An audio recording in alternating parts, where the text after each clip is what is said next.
ॐ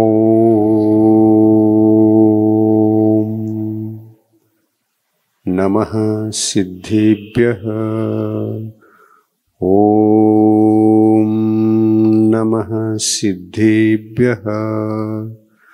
ॐ नमः सिद्धेभ्यः। जो वीतराग जिन्हें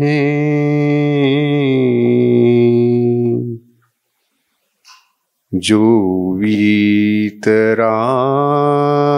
जिन्हें जितराग द्वेषी सर्वज्ञ हैं इसलिए जग के हितैषी। ये हैं जहाँ सुगुण तीन वहाँ सभी को वंधु उन्हें प्रभु बनूं प्रभु लक्षणों को वंधु उन्हीं प्रभु बनूं प्रभु लक्षणों को। हो जो गुरु विषय के तज सर्व आशा अध्यात्म जीवन जहाँ रमता श्रमणता ये हो जहाँ सुगुण लक्षण और ध्याता वंदू उन्हें गुणी बनूं गुणता की धाता गुणता की धाता। सर्वज्ञ देव मुख से खिरी सत्यवाणी निर्दोष है हितद है सबको सुहानी। जो शास्त्र हो हितद हो भवहारिणी हो मैं बार बार नमता तमहारिणी हो मैं बार बार नमता तमहारिणी हो। बोलिए अहिंसा परमो धर्म की। संत शिरोमणि आचार्य गुरुवर श्री विद्यासागर जी महाराज की। आचार्य प्रवर श्री समय सागर जी महाराज की। देव शास्त्र गुरुओं की।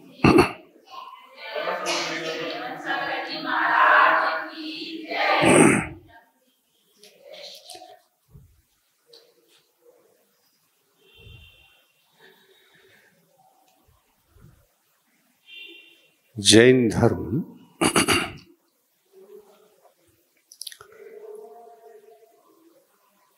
जीतने वालों का धर्म है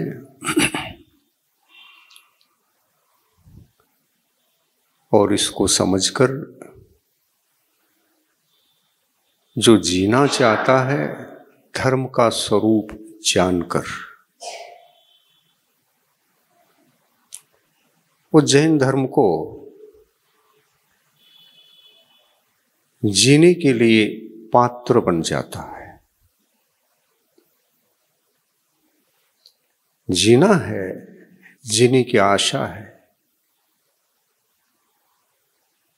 जीना है, जीने की आशा है तो जीना ही है,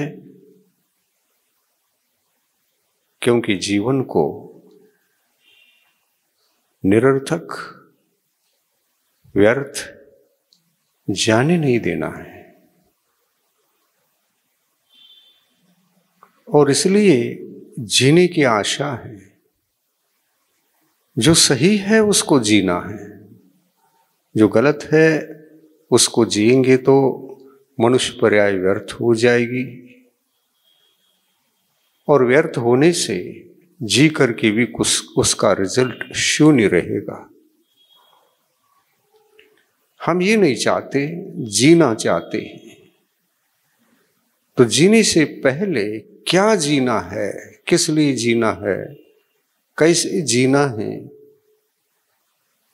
ये सब प्रश्न मन में उठ जाएं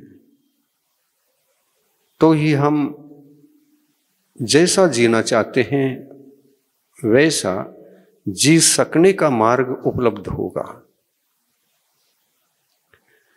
और इसलिए हमको जीने से पहले प्रश्न उठाना चाहिए कि मुझे क्या जीना है, कैसे जीना है, क्यों जीना है। जीने का सार निकलेगा या निस्सार रहेगा, ये हमको विचार में आना चाहिए। और ऐसा विचार में आया और जो यथार्थ में जीने का वह मार्ग दिखा और उस मार्ग के प्रति कोई संकल्प हमारे अंदर जगा, तो हम जैन बनने के योग्य कहे जाते हैं, पात्र बन जाते हैं। कम से कम पात्रता को भी हासिल करने के लिए प्रश्न उठना जरूरी है कि मुझे ऐसा ही जीना है, तो मुझे विचार करना पड़ेगा सबसे पहले, क्योंकि जीने की आशा निराशा में न बदल जाए, वह आशा फलदायी हो जाए। कैसा जीना है, दो ही मार्ग है जीने के लिए, चाहे समझकर जीवो, चाहे समझे बिना जीवो, जीना तो है। समझने के लिए दो ही मार्ग है, और इन मार्गों में से मेरे लिए कौन सा उपादेय होगा, मेरे लिए अपना जीवन किसमें दिख रहा है, उसका चुनाव करना है। जिसमें दिख रहा हो वह उपादेय होगा, और जिसमें दिखता ही नहीं है उसका चुनाव हो गया तो अब जहां का तहां रहेंगे, इसमें कोई शंका नहीं। क्योंकि हमारे मन में प्रश्न ही नहीं उठे, हमारे मन में तो कोई भी प्रश्न एकाएक उठ गए, और जीना है, क्या जीना है, बस जीना है। जीने लग गए उद्देश्य के बिना। उद्देश्यहीन कोई हम कार्य करते हैं तो उसका रिजल्ट भी शून्य है।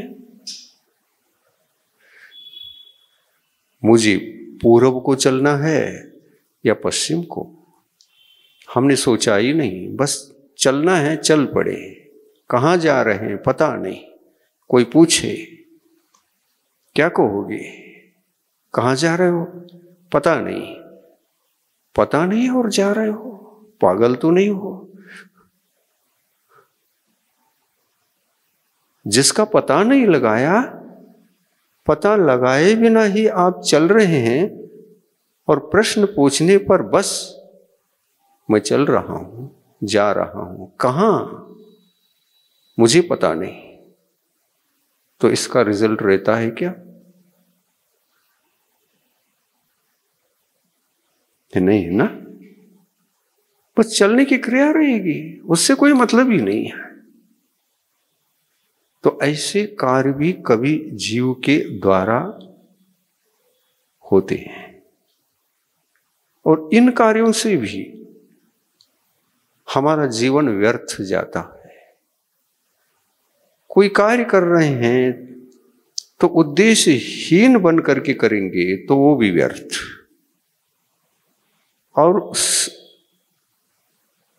सदुद्देश्य उद्देश्य सहित होकर करेंगे तो उसका फल तो है, लेकिन उसका फल भी दो रूप का है।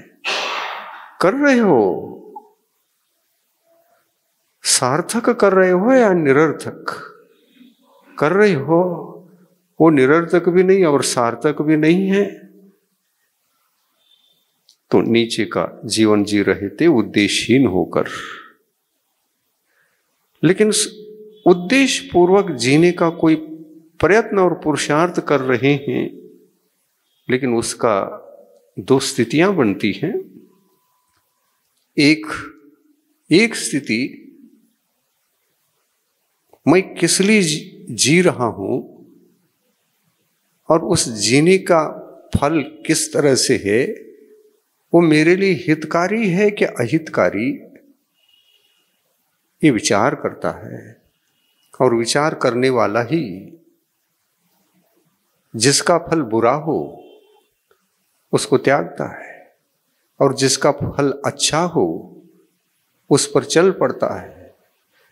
उन दोनों व्यक्तियों से पूछो, प्रश्न करो, रास्ते में मिले, प्रश्न करो उनसे, कहाँ जा रहे हो, क्यों, किस लिए? आप सही रास्ता चल रहे होते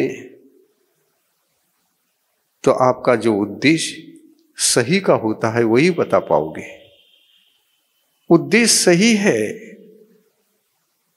तो सही ही बताना होता है, और उद्देश्य गलत है तो वहां पर सोचना पड़ता है, ये क्यों पूछ रहा है, क्या पूछ रहा है। वो इसलिए पूछ रहा है कि जानकारी ले रहा है, किधर जा रहे हो, सही गलत का क्या विचार किया? हाँ किया तो है, लेकिन पूरा पता नहीं। किया है, पूरा पक्का पता नहीं उसका फल क्या है। और करने धरने की आशा थी तो पता ही लगा भी ना, देखूंगा जब फल मिलेगा उसी समय देख लूंगा, ऐसा सोचकर वह चल पड़ता है। उसको ये पता नहीं कि मुझे जिस कार्य को कर रहा हूं उससे सुख मिलेगा या दुख, देखा जाएगा। और ऐसा भी एक व्यक्ति करने के कार्यों में लग जाता है। इनके उद्देश्य में विवेक नहीं है। जहां विवेक का अभाव होता है वहां क्या निकलेगा? अविवेक का फल निर्णय रहित फल है, निश्चय रहित फल है, अविचार फल है। यानी अज्ञान पूर्वक ही कदम उठे हैं तो उसका फल क्या होगा? सही निकलेगा।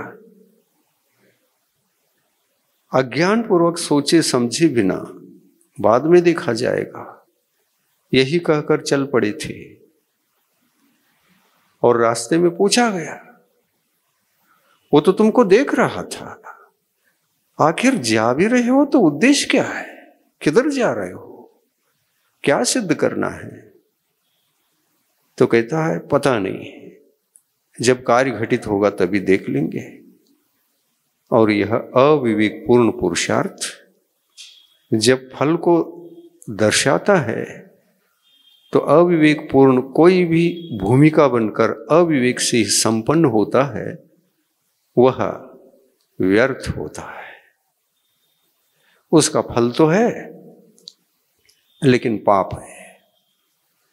क्या व्यर्थ के कार्यों को करने पर भी किसी को अच्छा फल मिला है संसार में? व्यर्थ कर रहा है, सोचे बिना समझे बिना।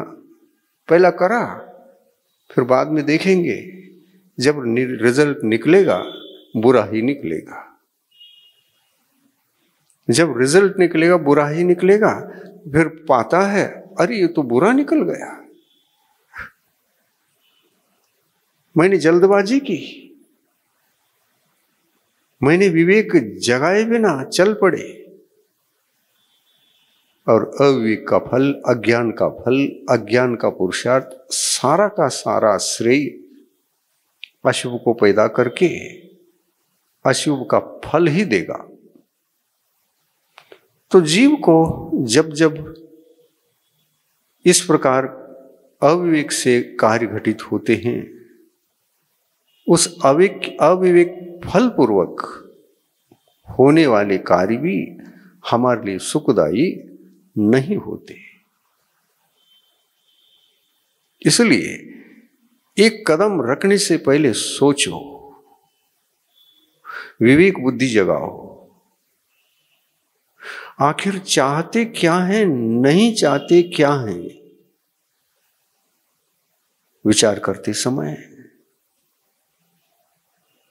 उल्टा कार्य और सुलटा कार्य दोनों को सामने रखो। मुझे उल्टा कार्य करना है कि सुलटा, चाहता क्या हूं आखिर।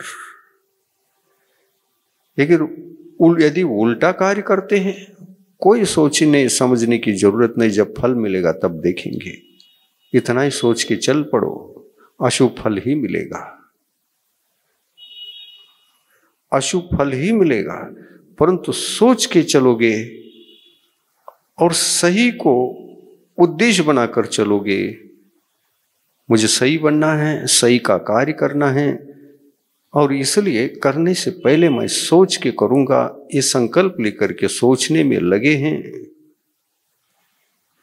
तो सोचने में अच्छा ही होगा, बुरा कुछ ना होगा। सोचे बिना कुछ न करना, ये जैन दर्शन सर्वप्रथम सभी भव्य जीवों को उपदेश देता है। जो सोच के विवेक पूर्वक पुरुषार्थ प्रारंभ करता है, उसको अच्छा फल ही निकलता है। यही जीतने वाला जैनत्व की कोटि में आता है।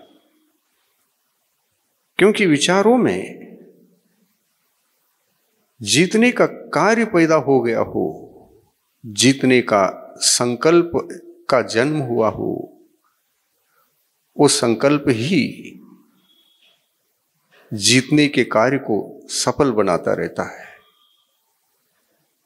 वो जीतना ही उनके ज्ञान को, उनके पुरुषार्थ को, उनके एक एक समय, एक एक सेकंद को सफल बनाता रहता है। इसलिए कोई भी कार्य करते समय समझे बिना न करे, और यदि किया भी है, बाद में विचार आया हमने बहुत कुछ किया और वो गलत दिख रहा है या सही दिख रहा है, गलत किया क्या सही किया, विचार करना परम आवश्यक है। यदि कुछ ऐसा घटित हुआ है, अनुचित ही किया है, तो परिशीलन करो, ये अनुचित है कि उचित है। बाद में भी तो कर सकते हैं, परिशीलन बाद में भी तो हो सकता है, और बाद में अगर करे वो जैन बन जाता है नियम से। वो जैनत्व की पात्रता को पैदा करके नियम से अपने जीवन जैनत्व को जैनत्व में ढालकर सही रास्ता पकड़कर सही मंजिल पर पहुंच जाता है। वह आत्मा ही परमात्मा बनता है। परमात्मा बनने का लक्ष्य होता है, वो जैन बनता है।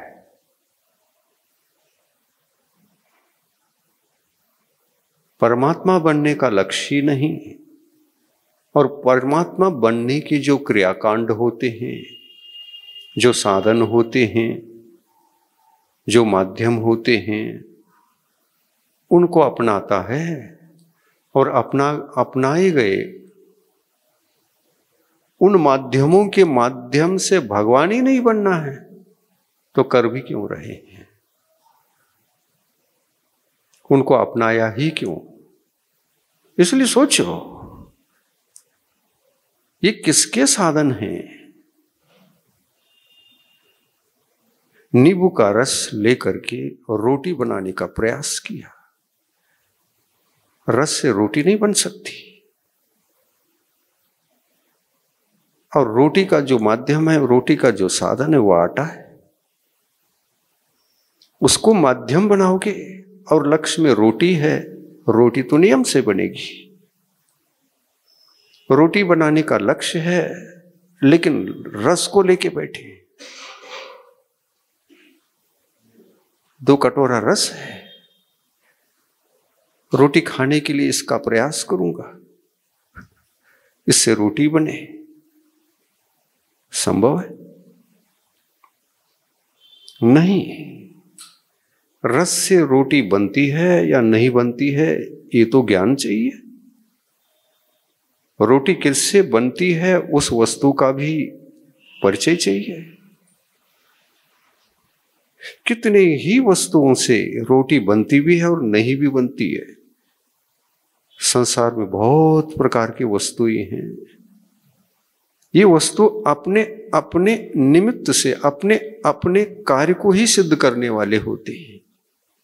इसी प्रकार मोक्ष मार्ग में जो मोक्ष का निमित्त है वो मोक्ष के लिए है, जो मोक्ष का निमित्त है वो मोक्ष के लिए है। तो मोक्ष का निमित्त क्या है? विवेक पूर्ण कार्य, और विवेक पूर्ण कार्य तो उसकी तो भूमिका है, केवल उसकी भूमिका है। लेकिन उस भूमिका में आ गए हो तो निर्णय तो करो पहले, ये साधन किसका? ये धर्म के हैं, ठीक। ये धर्म के अगर साधन हैं तो धर्म से क्या मिलता है? मोक्ष। हाँ, मोक्ष ही यदि आपका उद्देश्य है तो धर्म के साधनों से मोक्ष की उपलब्धि ही होगी।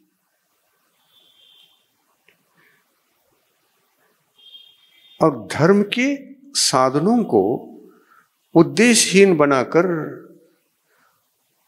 उनसे भौतिक सुख पाना चाहते हैं, और इसलिए सम्यक दर्शन ज्ञान चारित्र को धारण कर रहे हैं। तो सम्यक दर्शन सम्यक ज्ञान चारित्र से कोई भगवान भी बन सकता है कि नहीं?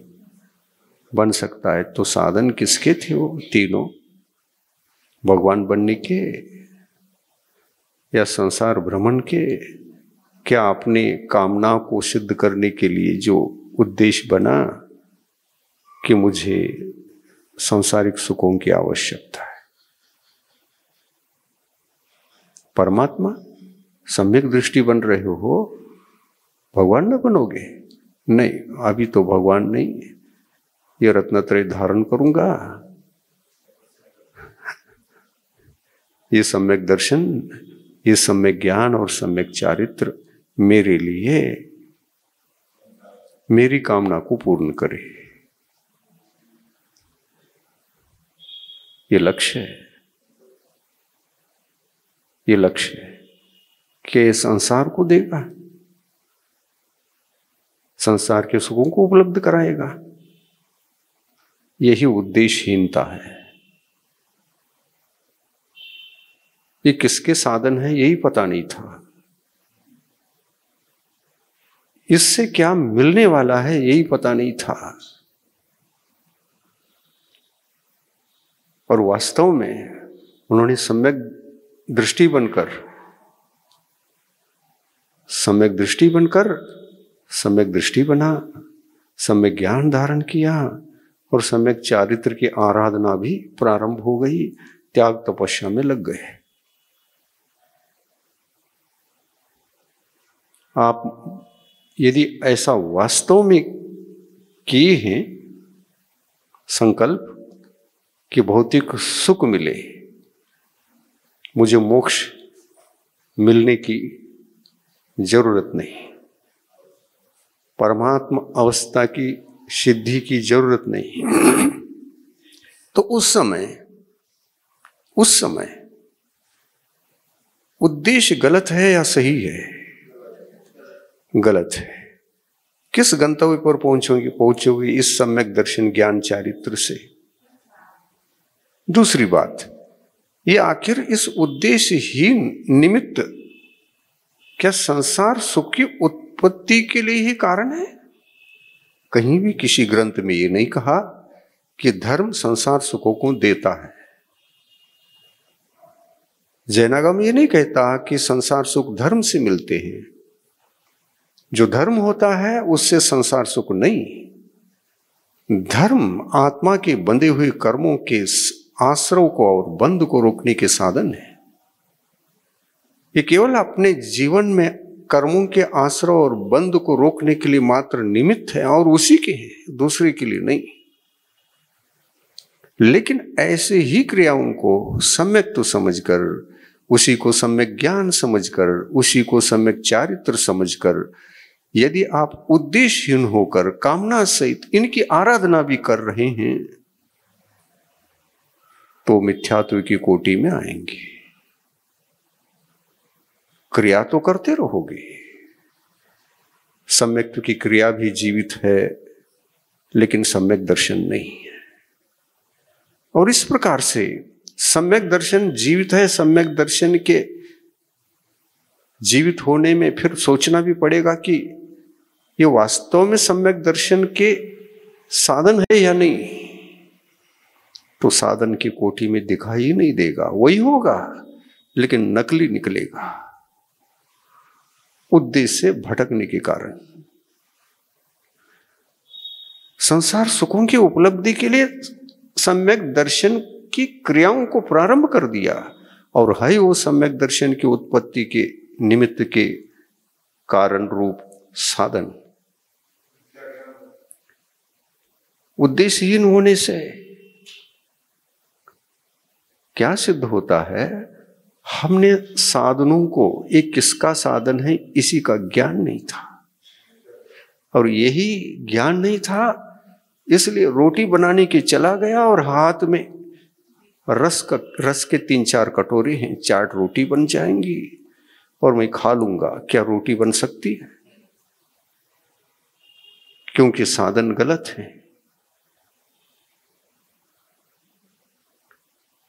रोटी बनने के साधन को अपना लेते, रोटी बन जाती थी।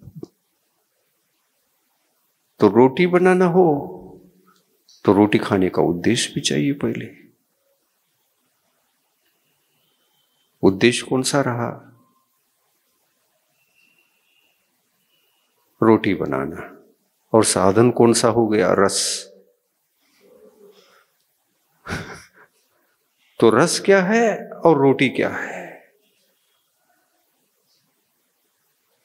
रस से रोटी नहीं बन सकती और रोटी से रस नहीं बन सकता। साधन गलत हो तो साध्य भी गलत, और साध्य गलत हो तो साधन भी गलत। एक दूसरे में तालमेल रहना चाहिए, साधन में भी और साध्य में भी। वो जो साधन हमने अपना लिया है वो किस साध्य की सिद्धि में काम में आता है ये तो सोचना पड़ेगा। लेकिन होता क्या है, मुझे किसी ने समझाया है धर्म के साधनों को अपना लो, तुम्हारी कामनाओं की पूर्ति होगी। कामनाओं की पूर्ति होगी? क्या इससे संसार सुख मिलेंगे? हाँ तो ठीक है ना, संसार सुख मिलेंगे। किंतु जैन ग्रंथ कहते हैं तुम्हारी मांग की पूर्ति उससे कभी नहीं हो सकती। क्यों? वो अगर वो सत्य हैं, सत्य के लक्षण से युक्त तीनों क्रियाएं हैं, वो सम्यक रहेंगे, यथार्थ रहेंगे। और ये यथार्थ क्रिया अगर हो, रोटी बन ही नहीं सकेगी। तुम्हारी कामना की उपलब्धि नहीं होगी। कामना का फल भौतिक सुख अगर है ये दे ही नहीं सकता, देने की क्षमता से शून्य है। और इसीलिए धर्म को भौतिक सुख का साधन मत मानो। धर्म की क्रियाओं को और धर्म के आचरण को, श्रद्धा को और ज्ञान को संसार सुख का साधन मानना, ये मूल में भूल है। और इस मूल की भूल से बचना सबके लिए अनिवार्य है। धर्म का साधन सम्यक दर्शन, सम्यक ज्ञान, सम्यक चारित्र है, इतना ही ग्रंथों में उल्लेख मिलता है।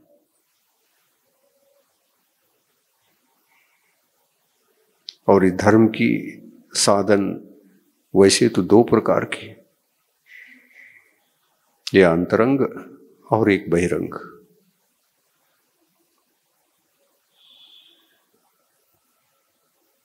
उद्देश्य की पूर्ति के लिए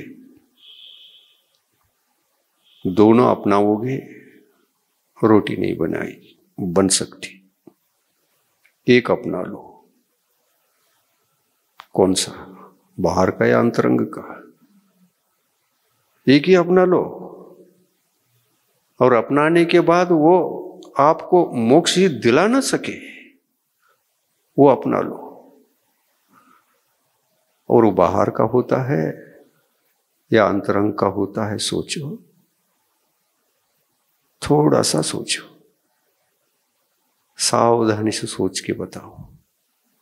बता सकते?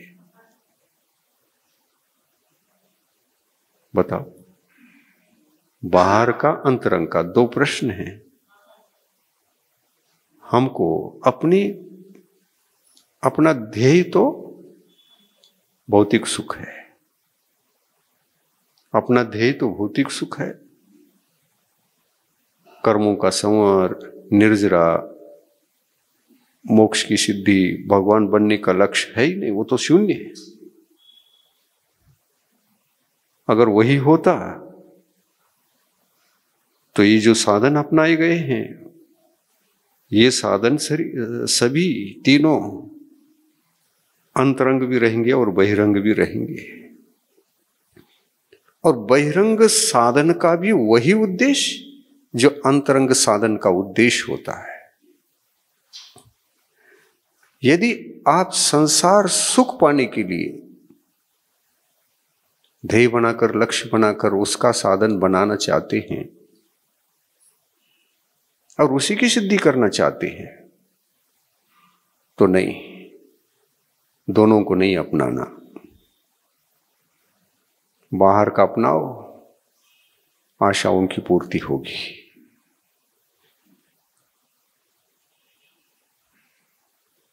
भीतर का अपना करके, दोनों को ही अपना करके इंतजार करते रहोगे, भौतिक सुख मिलेंगे। और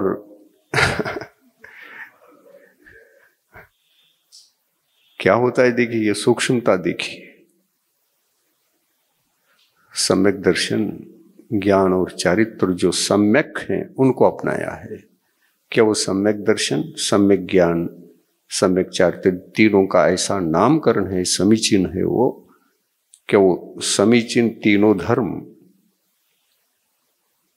क्या सम्यक साधनों से उत्पन्न नहीं हुए? और साधन दो प्रकार के, बहिरंग साधन और अंतरंग साधन। इन दोनों से समीचीनता आ गई,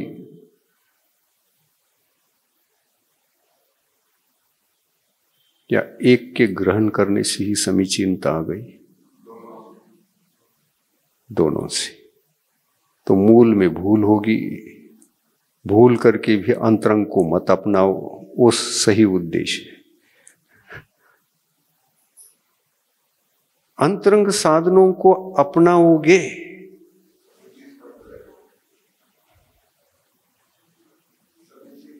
समीचीन रहेंगे तीनों, और साधन आपके पास उस वक्त दोनों रहेंगे। मोक्ष की सिद्धि में कारण बनेंगे और मोक्ष को ही देंगे। आप नहीं भी चाहो तो वो मिलेगा, नहीं भी चाहो तो मिलेगा। और ऐसी साधना करते समय जरा सोचो, इनको क्या भौतिक सुख नहीं मिलते? मिलते हैं तो नहीं मिलते हैं, ऐसी धारणा क्या गलत नहीं? क्वेश्चन उठाओ, क्योंकि जैन धर्म के सिद्धांत बहुत गहरे हैं, सूक्ष्म है। उस डेप्थ तक जाकर पकड़ोगे तो ही जैन धर्म समझ में आने वाला है। और इसी डेप्थ को समझने के लिए बुद्धि तेज चाहिए। बुद्धि की तीक्ष्णता से ही काम हो सकता है। स्थूल बुद्धि से कोई जैन नहीं बन सकता। डेप्थ तक जाओ और फिर साधन को अपनाओ। इस साधन से ये मिलता है, इस साधन से ये मिलता है, किस साधन से कितने और भी क्या क्या मिलते हैं, ये क्या विचार किए बिना कोई कार्य करने से मंजिल की उपलब्धि होगी? उसका साइड इफेक्ट्स रहेगा। वो अंग्रेजी औषधि है, साइड इफेक्ट रहेंगे। और इसलिए कोई भी कार्य करते समय, आप जैन कुल में तो जन्मे हैं, लेकिन कुल में जन्म लेने मात्र से आपके पास जैनत्व नहीं होता। जैनत्व तो उसके पास होता है जिनके आचरण में, चिंतन में, लक्ष्य में सम्यक ज्ञान जीवित है, विवेक जीवित है, उनके पास जैनत्व प्रकट होता है। जिन बनने से पहले जैनत्व को प्रकट करना होगा, और उसके लिए क्या विशेष बुद्धि की जरूरत नहीं? सोचो। और इसलिए ये धर्म दुर्लभ है संसार में। हर कोई आत्मा सम्यक दृष्टि क्यों नहीं बनता? धर्म क्षेत्र में तो बहुत जीव धर्म पुरुषार्थ में लगे रहते हैं। हर किसी को मोक्ष की उपलब्धि क्यों नहीं होती है? मोक्ष उपलब्धि का साधन, जो साधन है, वहां तक भी क्यों नहीं पहुंच पाते? उनकी उपलब्धि क्यों नहीं हो पाती? इसका कारण है विचारहीनता। विचार करने की बुद्धि शक्ति ही नहीं है, वही खत्म है। तो खत्म है तो खत्म है। साधन, सही साधन भी आपके हाथ में आए हो, आएंगे भी कैसे? यदि आप समझते हैं कि यही साधन समीचीन है, तो वो एकांगी हैं, बाह्य अंग के हैं, या भीतरी अंग भी उससे जुड़ा है? बाह्य साधन ही है या अंतरंग साधन भी उसके साथ जुड़ा हुआ है? एक ही जुड़ा रहेगा। क्यों? बुद्धि नहीं थी। बुद्धिमान ही दोनों साधनों को जोड़ सकता है। अन्यथा धर्म के नाम से तो बाह्य साधन को अपनाकर गलत फल को पाएगा। और इसलिए बुद्धि सबके पास नहीं होती है, और सभी साधनों को जुटा नहीं सकते, क्षमता नहीं है। इसलिए सम्यक दृष्टि जीवों की संख्या कम है।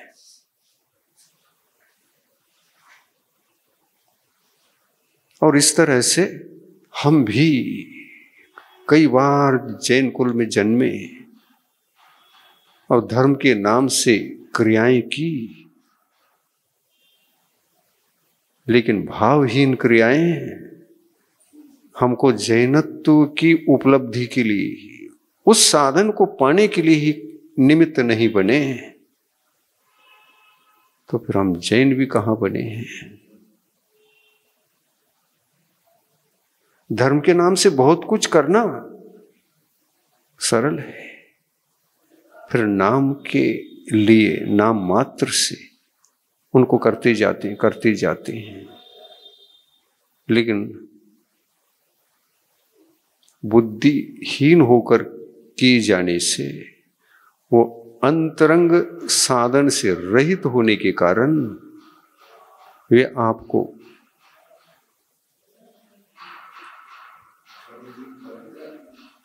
मोक्ष नहीं दिला सकते। क्योंकि क्या दिलाएंगे? पुण्य मिलेगा, पुण्य का फल मिलेगा, लेकिन चतुर्गति का भ्रमण नहीं रुकेगा। और इसलिए सारे ग्रंथों में कहा है, जिसके पास अंतरंग साधन नहीं और बहिरंग साधन हाथ में है, और बहिरंग साधन ही हाथ में लगने का ये कारण बनता है क्योंकि आपके पास या तो बुद्धि नहीं थी, या तो बुद्धि थी भी तो बुद्धि जगा के, विवेक जगा करके आपने ग्रहण नहीं किया, बाह्य आचरण को ग्रहण नहीं किया, और बुद्धि का उपयोग किए बिना बाह्य आचरण को स्वीकार करके उसको धर्म समझकर चलना, ये भी अज्ञानता होगी। और ऐसी दशा में वो दिशाहीन होकर जीवन व्यतीत करेगा, उसी का नाम संसार का जीवन। धर्म के साधन तो आ गए हाथ में, लेकिन बाह्य आया, अंतरंग आ नहीं पाया। अंतरंग बहिरंग आने के लिए कोई बुद्धि की जरूरत नहीं।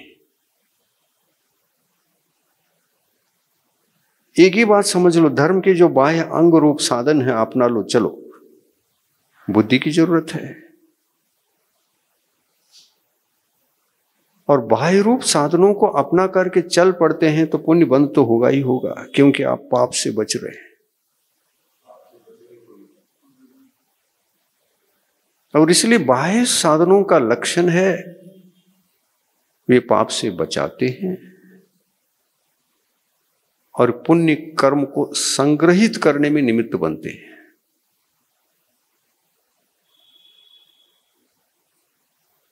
उद्देश्य क्या है? कामना, भौतिक सुख। वंचित नहीं रहोगे, केवल भौतिक सुख ही मिलेगा, क्योंकि पाप के कार्य तो हुए नहीं,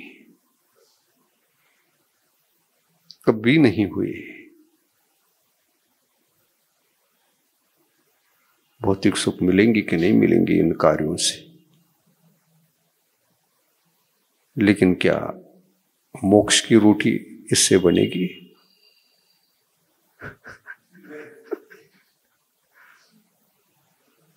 इससे क्या मोक्ष की रोटी बनेगी? क्या कारण है मोक्ष की रोटी नहीं बन पाई? कारण ढूंढो। जब से मैंने शुरू किया इस कार्य को, उस समय बुद्धि नहीं चलाई, निश्चित बात है, और उद्देश्य भी था भौतिक सुख पाना। पूछा गया कि आप क्या चाहते हैं? भौतिक सुख, और क्या? क्यों? ये तो धर्म मोक्ष के साधन है, ये तो चाहे वो अंतरंग हो चाहे बहिरंग हो, मोक्ष के साधन थे। इन साधनों को तो मोक्ष के लिए अपनाना था। नहीं नहीं, हमको मोक्ष नहीं चाहिए, हमको तो भौतिक सुख चाहिए। इंद्रिय सुख मिले, धन मिले, संपत्ति मिले, परिवार मिले, संतान मिले, अनेकों अनेकों जो विघ्न आते हैं जीवन में, उन विघ्न को दूर करने वाले अच्छे साधन मिले, सामग्री इकट्ठी हो, ये लक्ष्य था।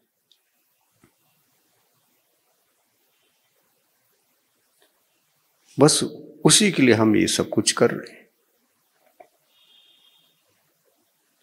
अरे कोई इसको, क्या आप नहीं जानते थे कि मोक्ष के कारण है? हाँ, मैं जानता हूं मोक्ष के भी कारण है, लेकिन मोक्ष मुझे अभी चाहिए नहीं। अभी नहीं चाहिए कि कभी नहीं चाहिए? नहीं, अभी नहीं चाहिए, बाद में मिले तो बात अलग है। ऐसा भी भवजीव हुआ करते हैं संसार में। यथा उद्देश्य तथा फल मिलता है, उससे भी मिलता है, लेकिन वो साधन संसार सुख भोगने के साधन कहलाए या मोक्ष सिद्धि के भी। क्या मिलेगा उनसे? संसार सुख ही मिलेंगे। और इसलिए जिससे संसार सुख मिलते हैं ज्यादा सोचने की जरूरत नहीं, बुद्धि की जरूरत ही नहीं है। जो सच्चा धर्म होता है, उस धर्म को पकड़ने के लिए बुद्धि के बिना असंभव, उसको जीवन में जगाना अति असंभव।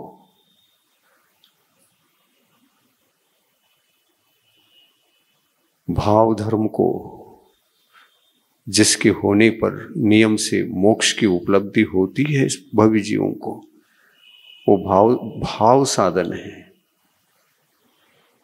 भाव साधन है। वो भाव साधन का अभाव हो, कभी सपने में भी मोक्ष नहीं मिलेगा। मिलेंगे भौतिक सुख। तो ऐसे ही साधनों को, जो निरपेक्ष साधन होते हैं, अंतरंग निरपेक्ष बहिरंग जो साधन होता है, इससे केवल नियम से भौतिक सुख ही मिलते हैं। क्योंकि परमार्थ उद्देश्य पता होते हुए भी इसके साथ भाव जोड़ दूंगा तो मोक्ष जाऊंगा, नहीं, अभी नहीं। क्यों? इसको कहते हैं आसक्ति, विषयासक्ति, वैराग्यहीन विचार। जहां वैराग्य नहीं होता है, वैराग्य के बिना, वैराग्यपूर्ण विचारों के बिना आसक्ति घटती नहीं। आसक्ति सांसारिक विषयों के प्रति तेज है, भूख है। कब मुझे भोजन मिले, तरस रहा है। धर्म कार्य करते समय भी कह रहा है, हे भगवान आपके पास आए, मुझे सब पता है, आपके पास आया, लेकिन संसार के संकटों में फंसा हूं, गरीब हूं, दरिद्र हूं। दरिद्रता को दूर करने के लिए मैंने सुना है कि बाहर को अपना लो, दरिद्रता दूर होगी। लेकिन ध्यान रखो, दरिद्रता तो दूर हो सकती है, मोक्ष तो नहीं मिलेगा। और ये साधन सम्यक साधन नहीं कहलाएंगे मोक्ष प्राप्त करने के क्षेत्र में। उद्देश्य क्या है? भगवान मैंने स्पष्ट बता दिया, अब क्या उद्देश्य सुनाऊं? मुझे चाहिए केवल भौतिक सुख, तो मोक्ष नहीं मिलेगा। ना मिले, मुझे पता है मोक्ष नहीं मिलने वाला है।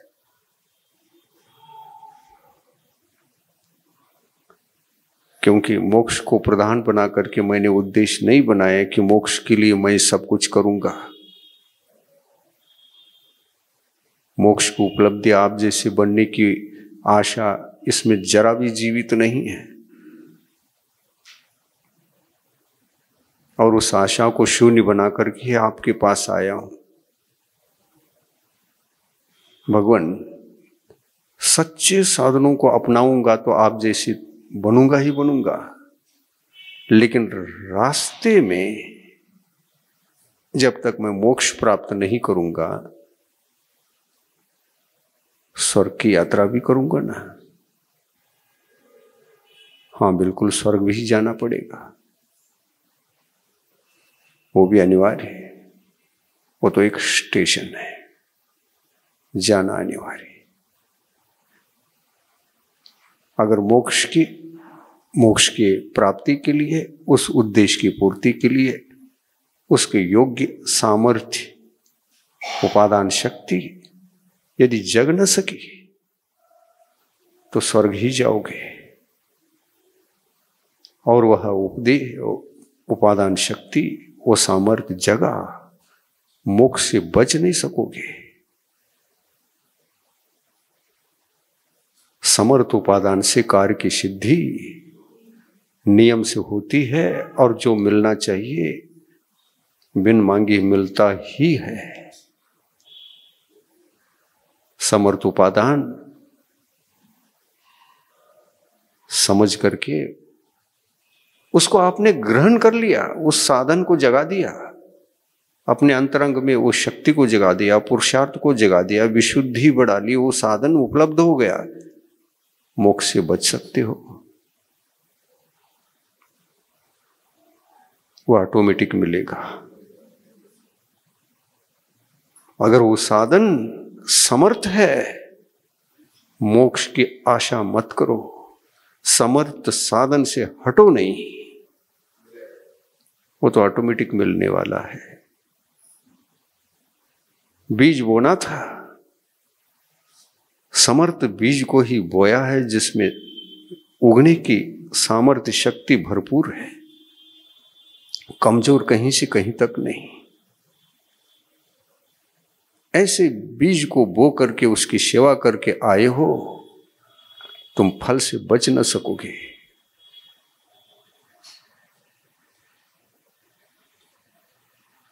ठीक है ना? बचोगे?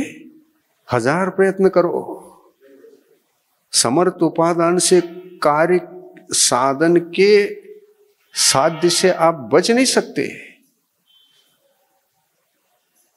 और उस उपादान को 2 तरह से देखो, एक समर्थ, एक असमर्थ। होता है कि नहीं? असमर्थ भी होता है कि नहीं? मोक्ष जाने की योग्यता थी, लेकिन अपने उपादान को समर्थ नहीं बना सका। यह अपने ऊपर डिपेंड है।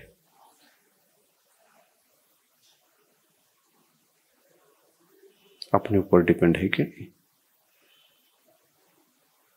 क्या भगवान आपको समर्थ बनाएंगे? क्या किसी कृपा बरसेगी? इसमें स्वाधीनता हुआ करती है। ये स्वाधीन पुरुषार्थ है। उपादान को समर्थ असमर्थ बनाने का कार्य न भगवान का, न गुरु का, न शास्त्र का, ये स्वयं का है। ये स्वयं की स्वतंत्रता है। इसमें कोई हमको अटका नहीं सकता। मैं समर्थ भी बन सकता हूं, असमर्थ भी रह सकता हूं। यदि कदाचित भौतिक सुखों की इच्छा रखते हुए मूल में भूल से, इच्छा तो थी भौतिक सुख, लेकिन उसमें भी भूल कर गया। क्या? मैंने अपने उपादान को जगाया, और जो परमार्थ के कारणीभूत उपादेय समर्थन उपादान था, उसको जगा डाला। चाहिए थी भौतिक सुख, मिल गया मोक्ष। तो ये भी तो मूल में भूल है।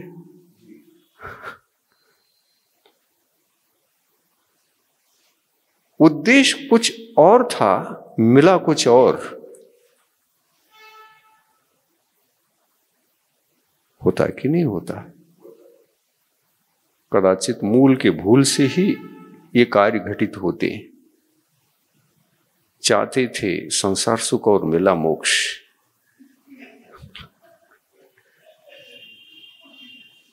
और उस भव से वह स्वर्ग तक नहीं जा पाया। क्यों जाएगा? अगर एक उपादान कारण असमर्थ होता तो स्वर्ग पहुंच जाते। जो मोक्ष नहीं जा सकेगा वो कहां जाएगा? स्वर्ग जाएगा ना। ये जैन धर्म की गहराइयां हैं, ये तत्व हैं, सिद्धांत हैं, ये चिंतन में आना चाहिए। समय हो चुका है, बहुत कुछ हो गया। आप इन साधनों में जागृत रहो, अपनी दिशा को ठीक रखो, और ठीक दिशा में पहुंचना ही है तो कारणों को तेज बनाओ। मोक्ष भी मिल सकता है, और यहीं पर तेज नहीं बनाओगे स्वर्ग भी मिल सकता है, और मूल में भूल करोगे तो जो चाहते थे वो नहीं मिलेगा, दूसरा मिलेगा। ऐसी रहस्यभूत बातों को गहराई से जो भव्यात्मा सोचता है, जानता है, वो सावधानी का ही केवल जीवन जीता है, और उनके सारे साधन अपने योग्य होते हैं। मूल में भूल कभी नहीं करेगा वो। चाहे संसार के सुख भी चाहिए हो, मूल में भूल न करते हुए पुरुषार्थ करोगे तो ही मिलेंगे। मत बैठो ध्यान में, नहीं तो मोक्ष मिल जाएगा मूल में भूल।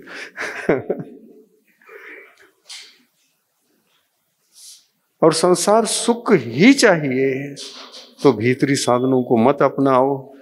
ये मूल में भूल कर चुके हैं तो मूल साधन आपको मोक्ष दिला देंगे, संसार सुख से वंचित रखी, उसी भव से मोक्ष जाओगे। कहां मिले भौतिक सुख? क्या मोक्ष में भौतिक सुख मिलते? वहां तो एक ही मिलेगा, क्योंकि साधन मोक्ष के थे और ठीक थे, उपादान समर्थ उपादान था, इसलिए मोक्ष की सिद्धि हो गई। समझ में आ रहा है? बिल्कुल समझ में आ रहा है। लेकिन समझ में आने के बाद कोई एक तरफ चलो, दोनों तरफ नहीं। उद्देश्य ठीक हो और मूल में भूल से बचाव हो, वही मिलेगा जो चाहते हैं। संसार सुख चाहते हैं, संसार सुख मिलेंगे। भौतिक सुख चाहते हैं, भौतिक सुख भी मिलेंगे। लेकिन कदाचित जो मोक्ष के साधन थे उन्हीं को अपनाने पर स्वर्ग भी मिलता है। क्यों? क्योंकि उपादान कारण जो है वो तेज बन गया, समर्थ बन गया। वो स्वर्ग जाना हो उसको मत समर्थ बनाओ। स्वर्ग ही जाना है तो समर्थ बनाने का प्रयास मत करो, या तो ध्यान में ही नहीं बैठो। ध्यान तो मोक्ष का कारण है, और ध्यान के काल में ही अपना उपादान समर्थ बन करके मोक्ष की सिद्धि में कारण बनता है। और इसलिए आपको संसार के सुख चाहिए है, साधनों से बचो। बाहिरंग साधन तेज करो, कोई बात नहीं। अंतरंग साधन को तेज करोगे, उपादान कारण को तेज करोगे, मोक्ष जाओगे, और ये बड़ी भूल हो जाएगी।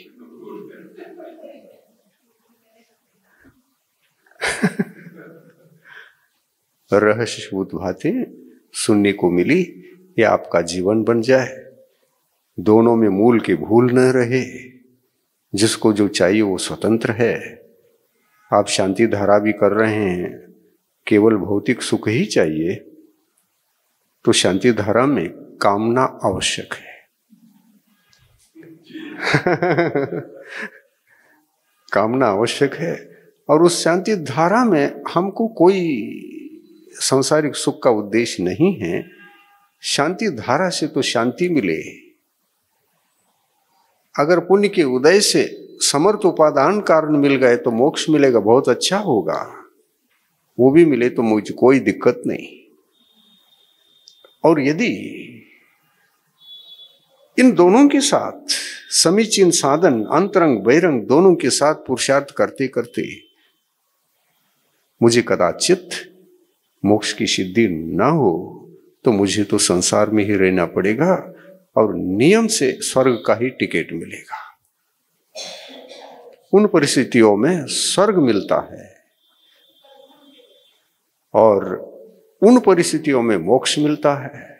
दोनों के लिए आप रेडी रहो या न रहो, संसार के सुख तो मिलेगा ही मिलेगा, लेकिन वो क्यों मिला ये पूछो। आपकी कोई भी भूल नहीं थी, लेकिन उपादान कारण कमजोर रहा इसलिए मिला। ये भूल नहीं, ये भूल नहीं, ये चक्रवर्ती बनने का साधन बना। ऐसे ही जीव, सम्यक दृष्टि जीव, दिगंबर महाव्रत लेकर के, रत्नत्रय धर्म को पाल करके, केवल दिगंबर मुनि ही चक्रवर्ती बने हैं, बनेंगे भविष्य में। लेकिन श्रावक अवस्था में इन दोनों को अपना कर पुरुषार्थ करोगे, श्रावक धर्म से न चक्रवर्ती बनोगे और न ही इंद्र आदि पद पाओगे, न लौकांतिक पद पाओगे। ये कर्म सिद्धांत है, ये निसर्ग नियम है। इन निसर्ग नियमों का ज्ञान होना हानिकारक नहीं। बुद्धि चला करके हमको सब कुछ करना चाहिए, लेकिन बुद्धि अगर दोनों तरफ है, रखने की जरूरत नहीं है। दोनों की एक तरफ रखो, उसमें कम पड़ गए तो दूसरा मिलेगा, और इसमें कम पड़ेगे तो वो मिलेगी मिलेगा। चित्त भी आपका, पट भी आपका, लेकिन फल अलग अलग रहेगा।